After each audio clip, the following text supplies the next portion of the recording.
Bénédicte Palis, excusez-moi. Bénédicte Palis, directrice générale pour l'Europe et l'Asie pour le groupe Aduxi, groupe familial qui a été créé par mes parents il y a à peu près 23 ans. Voilà. Très bien. Madame Bénédicte Palis, j'ai envie que vous rebondissiez sur tout ça. Pareil, avec une grande part de témoignages. Donc, pour rappel, vous êtes directrice générale Europe-Asie du groupe Aduxi, qui est un équipementier automobile. Oui. Donc, bon, concrètement, ça veut dire que vous avez cumulé un certain nombre de difficultés. Le fait d'avoir moins de 40 ans, d'être une femme et d'être dans un secteur d'activité qui est extrêmement masculin. Comment bien, c'est que je suis la fille du fondateur. Ouais, bon, je sais, ça dépend de vos parents d'ailleurs. Vous avez dit du fondateur, j'étais frappée. Oui, sûrement un avantage à certains endroits et oui, alors moins d'autres. Concrètement, je remercie Élise pour son témoignage et le fait qu'effectivement être une femme, être jeune et être dans un secteur masculin, c'est pas toujours évident. Cette notion de crédibilité et de légitimité, c'est celle que je vis au quotidien en ce moment. Je suis nommée depuis le 1er janvier. J'ai rejoint le groupe Aduxi depuis 2 ans et demi, après un premier passage il y a 10 ans. Et clairement, on est dans le cadre d'une transmission familiale. Mes parents ont l'âge de la retraite et souhaitent pouvoir se retirer progressivement. Ma mère plus volontiers que mon père aujourd'hui, mais on y arrive. Clairement, ce que moi je ressens par rapport à tout ce que j'entends sur l'égalité homme-femme, sur le fait d'avoir des femmes au sein des conseils d'administration. Il faut déjà savoir que dans une entreprise comme Aduxi, on est une entreprise familiale, on est une SAS, donc déjà il n'y a pas de conseil d'administration en principe. Donc ça veut dire que si on n'a pas mis de conseil d'administration, la théorie du ruissellement, elle est compliquée à faire passer. L'index, c'est une autre possibilité, effectivement. Après, je partage un peu l'analyse d'Élise sur le fait qu'il y a des critères qui sont intéressants, d'autres critères qui le sont moins. On s'attache vraiment à la notion de rémunération dans certains cas et dans des PME, on ne peut pas toujours faire ce qu'on souhaiterait faire en termes de rémunération. C'est-à-dire à l'égalité salariale, voilà, pour être clair. Ça. Ok. Sur l'égalité salariale. Et moi, personnellement, je l'ai vécu en arrivant dans l'entreprise puisque j'ai la chance d'avoir donc mes parents qui dirigent la société, mon petit frère qui est au sein de l'entreprise et qui était 1 an avant moi dans l'entreprise. Et quand je suis arrivée dans le cadre de la volonté de transmission, j'ai eu le droit à une remarque qui m'a fortement déplu puisque mon père m'a en fait proposé un salaire inférieur à celui de mon frère qui avait 30 ans et moi 33. Voilà. Qui avait plus d'expérience professionnelle, qui avait eu l'occasion de faire des expériences diverses et variées. Et pour mon père, c'était pas choquant. Donc c'était pas contre moi, c'était comme ça. Donc j'ai expliqué que déjà à la base, en ayant le même titre et la même au départ fonction que mon frère, je souhaitais avoir le même salaire. Voilà. Ce qui a été fait, mais avec interrogation de sa part en se disant mais pourquoi ? Parce que voilà, c'est le principe d'égalité. Donc on commence dès le départ avec l'entreprise familiale parce que la famille, ça reflète aussi les mentalités dans le monde réel. Et en fait, la famille est construite aussi sur des stéréotypes. Et malheureusement, si on ne change pas les mentalités dès le départ, comme vous le disiez, dès l'âge de 3 ans, on se retrouve dans un contexte où, malgré qu'on ait la capacité à pouvoir faire les choses de manière peut-être encore différente de celle de son frère, on est considéré comme étant à un niveau différent en termes de rémunération. Et ne parlons pas du fait que je n'avais pas d'enfant et que lui en avait, donc il avait des charges plus importantes.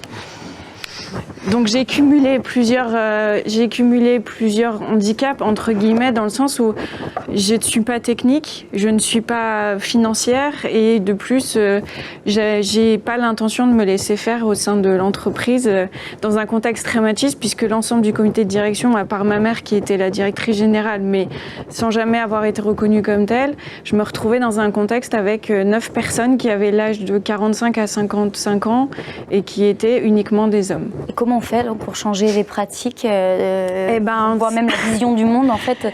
C'est assez intéressant, c'est challengeant tous les jours parce qu'on se retrouve dans des situations où on n'imagine même plus que ces stéréotypes-là existent. Mais parfois, c'est aussi intéressant parce qu'on voit que les gens, au fur et à mesure, évoluent dans le sens où ils se rendent compte de certaines absurdités qu'ils sont capables d'énoncer, de certains stéréotypes sur les recrutements aussi, puisque dans le technique, on recrute des hommes, on recrute pas des femmes. Dans le milieu automobile, on est vraiment dans un contexte très masculin. Et on se retrouve avec des gens à qui on fait des confrontations de points de vue, on les remet face à leurs responsabilités et on leur explique en quoi un homme sera meilleur qu'une femme. On pose des questions qui peuvent paraître inintéressantes, mais qui au final font se poser d'autres questions. Et là, aujourd'hui, ça évolue dans le bon sens, puisque notamment grâce à Dominique aussi, on a travaillé sur la gouvernance de l'entreprise dans le cadre de la transmission. Voilà, elle est intervenue dans le cadre d'une mission avec la BPI, et mon père a accepté de passer la main dans le cadre de la gouvernance opérationnelle.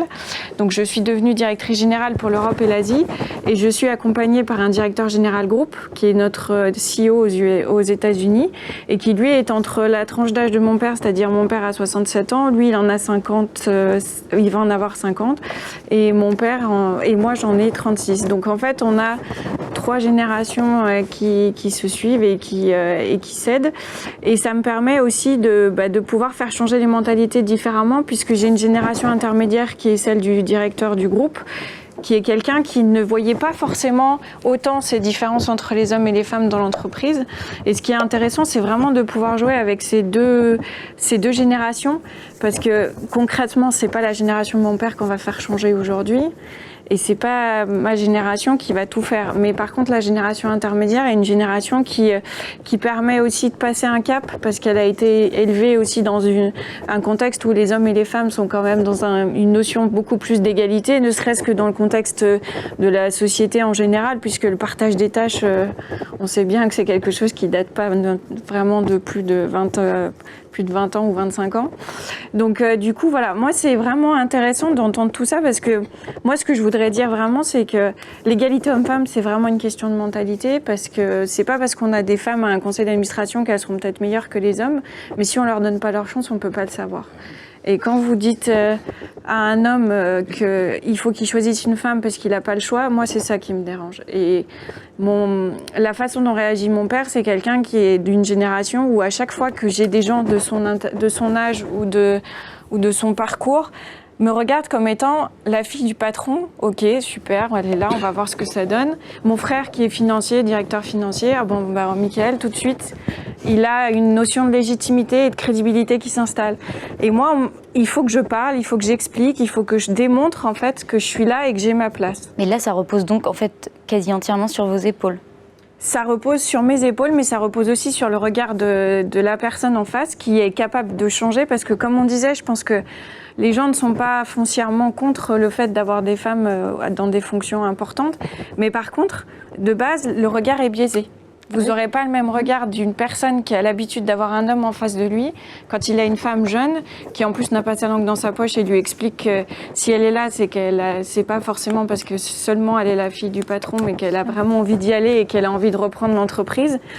Et c'est vraiment parfois très frustrant, parce que vous avez l'impression que, en tant que femme, en fait, votre crédibilité, c'est à vous de la démontrer en permanence et de manière toujours plus insistante.